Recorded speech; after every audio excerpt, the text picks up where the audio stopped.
6 de agosto de 1945, às 8h15 da manhã, em Hiroshima, 340 mil pessoas viviam exatamente isso. Uma rotina. Um dia comum.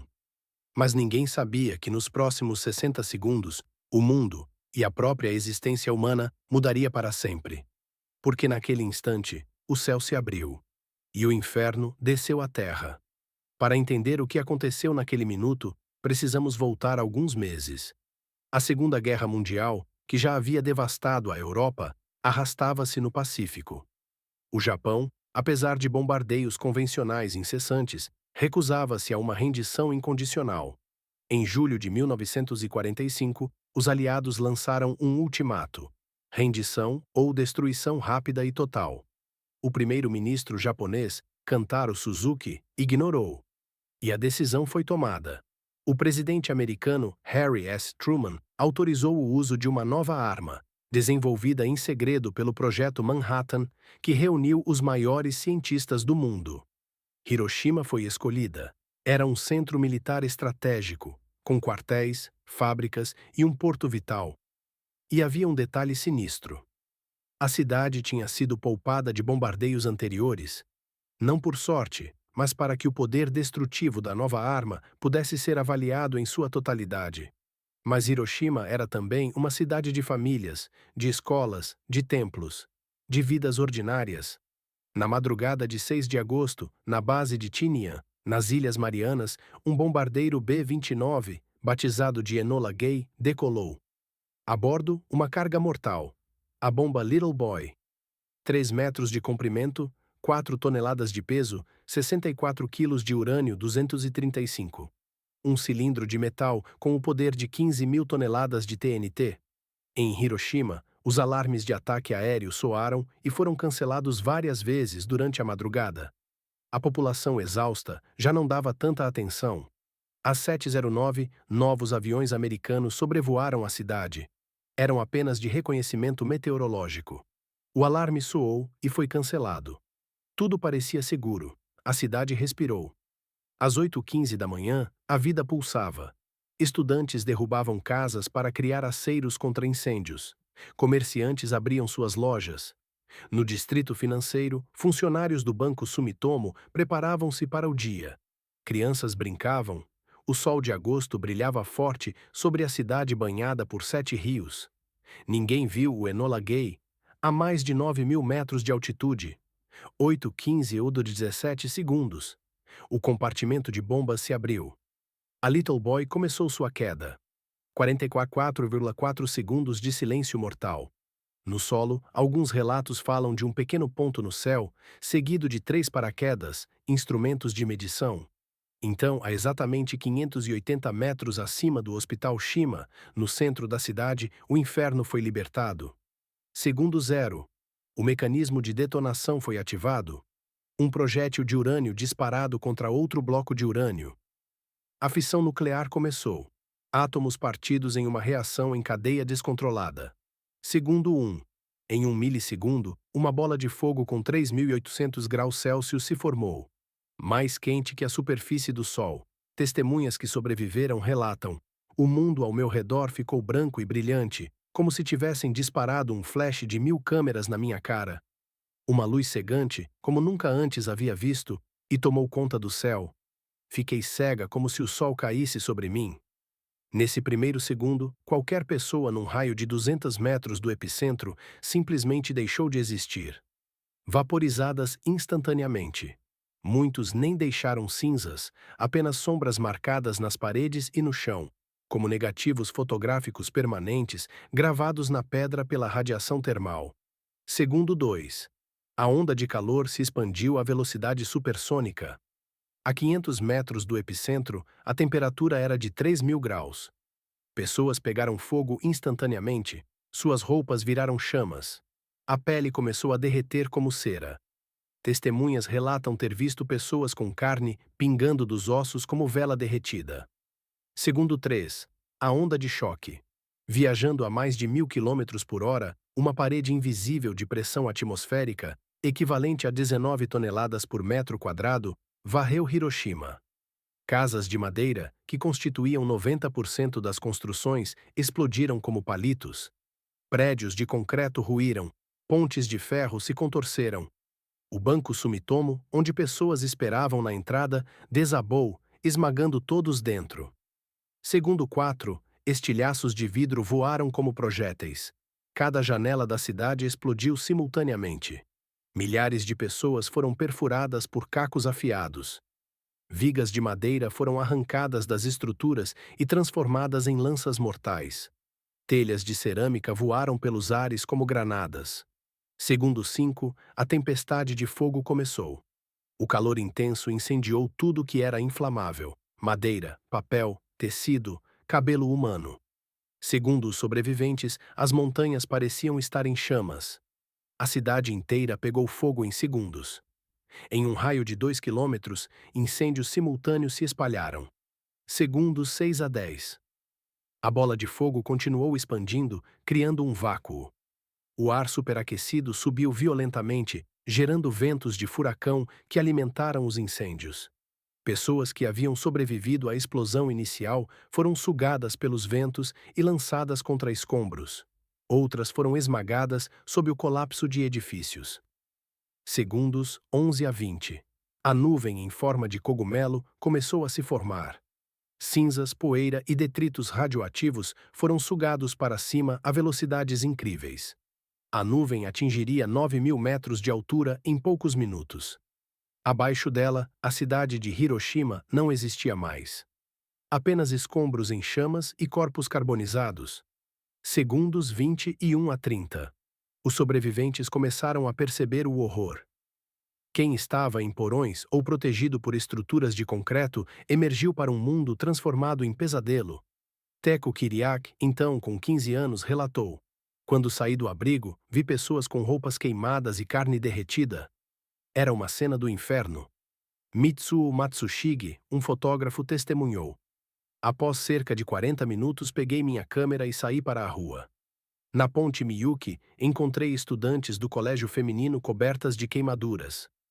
Puxei minha câmera, mas não conseguia apertar o botão. Eu tinha sofrido apenas ferimentos leves e aquelas pessoas estavam morrendo." Segundos 31 a 45. As pessoas feridas começaram a se mover. Em choque, muitas ainda não sentiam dor. O trauma era grande demais. Milhares caminhavam como zumbis, com a pele pendurada em tiras. Andavam com os braços estendidos à frente para que a pele queimada não encostasse no corpo. Testemunhas descrevem procissões silenciosas de pessoas queimadas, mudas, andando como fantasmas. Os 7 rios de Hiroshima começaram a se encher de pessoas desesperadas, buscando água para aliviar as queimaduras terríveis. Kunihiko Bonkohara, que tinha apenas 4 anos, lembra: "Todos os rios estavam repletos de pessoas machucadas procurando por água. Os corpos ficavam boiando nos rios." Segundos 46 a 60. A chuva negra começou. Partículas radioativas condensadas nas nuvens caíram sobre a cidade na forma de uma precipitação oleosa, escura, altamente contaminada. Sobreviventes relatam ter sido atingidos por lama negra caindo do céu. Quem bebeu essa água para saciar a sede absorveu doses letais de radiação.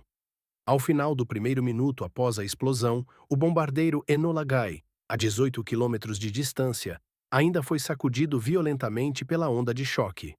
O copiloto Robert Lewis escreveu em seu diário de bordo: "Meu Deus, o que fizemos?" No solo, Sunao Tsuboi, um estudante de engenharia de 20 anos que estava em uma ponte a 3 quilômetros do epicentro, testemunhou: "A última lembrança daquele dia era ver uma menina chorando, ferida, correndo em direção à cidade de onde todos queriam escapar, uma cidade em chamas. Naquele primeiro minuto, cerca de 80.000 pessoas morreram. Mais 80.000 estavam gravemente feridas. Dos 200 médicos da cidade, 180 haviam morrido. Dos 1.780 enfermeiros, 1.654 estavam mortos. Apenas 3 dos 55 hospitais de Hiroshima estavam operacionais. A capacidade de socorro médico simplesmente não existia mais. Nos 60 segundos seguintes e nos minutos e horas que se seguiram, os incêndios se espalharam descontroladamente. Pessoas presas sob os escombros queimaram vivas. Nas horas seguintes, dezenas de milhares morreriam de queimaduras, radiação e traumatismos. Nos dias subsequentes, surgiram os efeitos da radiação: cabelos caindo, manchas roxas na pele, hemorragias internas, vômitos incontroláveis. Pessoas que pareciam ilesas adoeceram subitamente e morreram. Até dezembro de 1945, o número de mortos chegaria a 140 mil pessoas, quase metade da população da cidade. E muitos morreriam anos depois de câncer, leucemia e outros efeitos da radiação. Crianças nasceriam com malformações. Os Hibakusha, sobreviventes da bomba, carregariam cicatrizes físicas e psicológicas pelo resto de suas vidas, além de enfrentar discriminação social no Japão do pós-guerra. 3 dias após Hiroshima, em 9 de agosto, uma segunda bomba atômica, Fat Man, de plutônio, foi lançada sobre Nagasaki, matando mais 40 mil pessoas. Em 15 de agosto de 1945, o imperador Hirohito anunciou pelo rádio a rendição incondicional do Japão, encerrando a Segunda Guerra Mundial.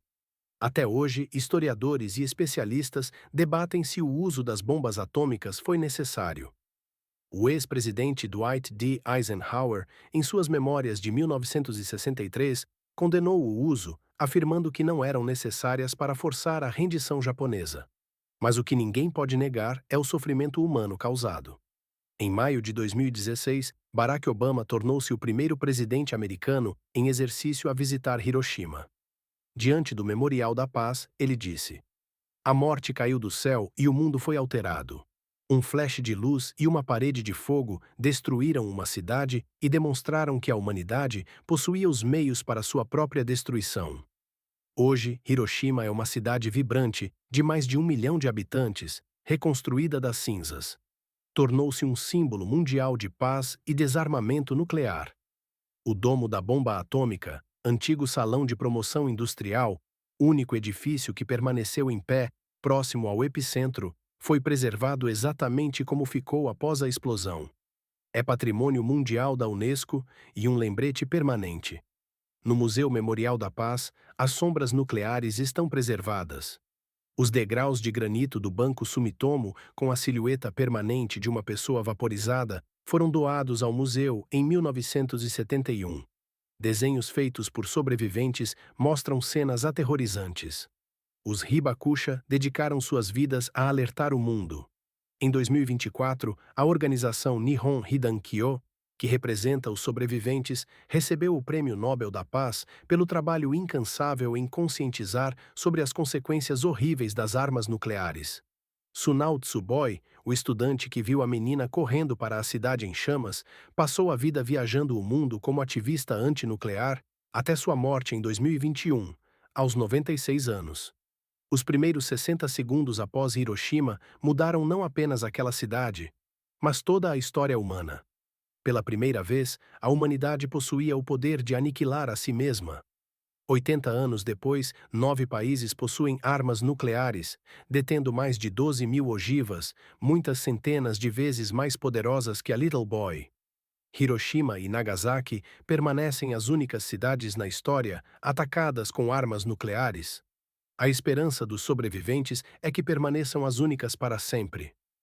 Como disse Michiko Kodama, que tinha apenas 7 anos quando viu pessoas com carne derretida. Desde pequena, sempre que ficava gravemente doente, minha avó repetia: "Desculpa." O bombardeamento atômico não terminou naquele dia. Nós, Hibakusha, continuamos a viver na sua sombra. Esta foi a história dos primeiros 60 segundos após a bomba de Hiroshima. 60 segundos que mudaram o mundo para sempre. Nunca devemos esquecer. Se você foi tocado por esta história e quer ver mais documentários históricos que trazem à luz momentos que moldaram nossa humanidade, inscreva-se no canal, ative o sino e deixe seu like. E me diga nos comentários: qual outro evento decisivo da história você gostaria de ver reconstruído?